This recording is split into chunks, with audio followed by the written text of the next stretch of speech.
capítulo 6 de Zacarias, uau, é um daqueles textos que parece um roteiro de filme, cheio de visões misteriosas, tem carruagens saindo de montanhas de bronze, um sacerdote sendo coroado.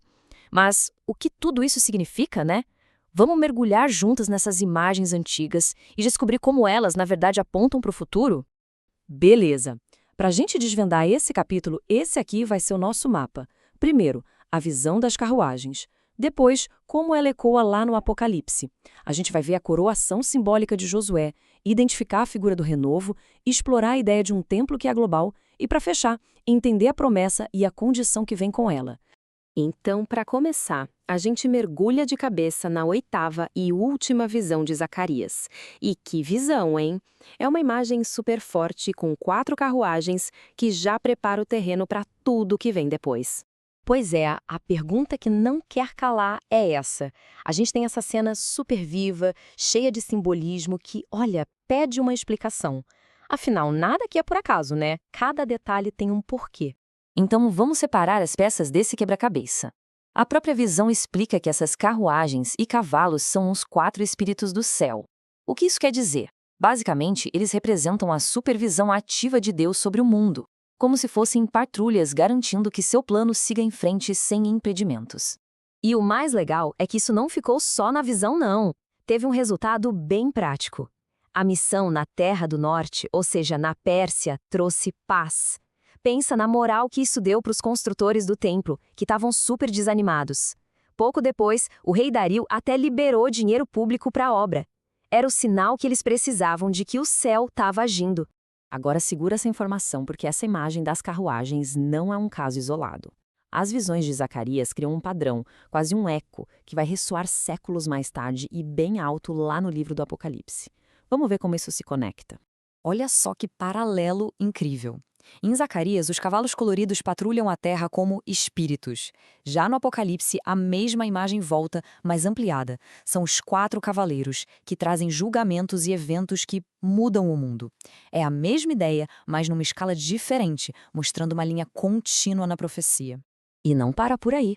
Em Zacarias 4, 2 oliveiras representam os líderes da época, Josué e Zorobabel.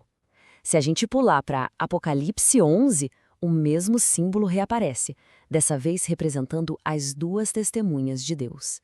É mais uma prova de como esses textos conversam entre si, sabe?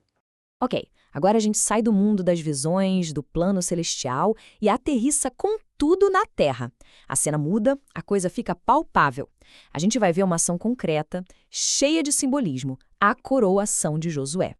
Zacarias recebe uma missão bem específica, quase um passo a passo. Coletar o ouro e a prata, fazer uma coroa e colocar na cabeça do sumo sacerdote. Mas o ponto-chave é esse. Não se trata só de coroar um homem, é como transformar o sacerdote numa profecia viva, um outdoor ambulante de algo muito maior que ainda estava por vir. Então, que fique bem claro, a coroa não era para ele, de verdade. Era totalmente simbólica. Josué foi, digamos, o ator de um trailer, preparando o cenário para a chegada da grande figura messiânica que iria cumprir, de verdade, o que aquela cerimônia só representava. Tá, mas quem é essa figura, afinal? De quem a gente está falando? Agora a gente descobre. Agora aquele ato da coroação simbólica vai fazer todo sentido. A profecia não nos deixa no escuro. Ela dá um nome específico, renovo, em hebraico, semar. Pensa na imagem de um broto, uma plantinha nova que surge com força. A ideia é essa, renovação, um novo começo, mas que vem da mesma raiz, da mesma promessa antiga feita a Davi. E este versículo aqui, ele é o coração de tudo. Ele diz o nome, renovo, e já dá a missão monumental dele, edificar o templo do Senhor. E já vou adiantar, não estamos falando de um prédio de pedra e argamassa. E é aqui que a coisa fica revolucionária para a época. Pensa bem, em Israel, sacerdote era uma coisa, rei era outra. Eram cargos que não se misturavam. Mas o renovo, ele seria os 2 ao mesmo tempo. O sacerdote que representa as pessoas diante de Deus e o rei que representa Deus diante das pessoas. Misericórdia e autoridade, tudo na mesma pessoa. A expressão que a profecia usa é genial. Um sacerdote no seu trono. Isso é visto como uma imagem dessa união perfeita, um reflexo da harmonia total entre o pai e o filho no plano de salvação, onde esses dois papéis, de sacerdote e rei, se fundem completamente. Mas a missão do renovo não se limitava a Jerusalém, não. Não. A visão se expande, e muito. O foco sai de um projeto local, de um templo físico, para algo que abrange o mundo inteiro, um templo global. Ou seja, o plano final nunca foi sobre tijolo e cimento. A profecia, na verdade, estava sonhando com algo muito maior, a construção de uma casa espiritual, um templo feito de gente, de uma comunidade de pessoas.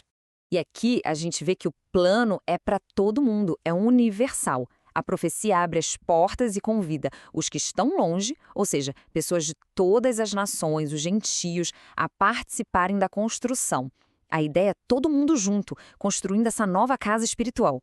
E assim a gente chega na conclusão poderosa do capítulo, porque depois de todas essas promessas incríveis, vem uma condição.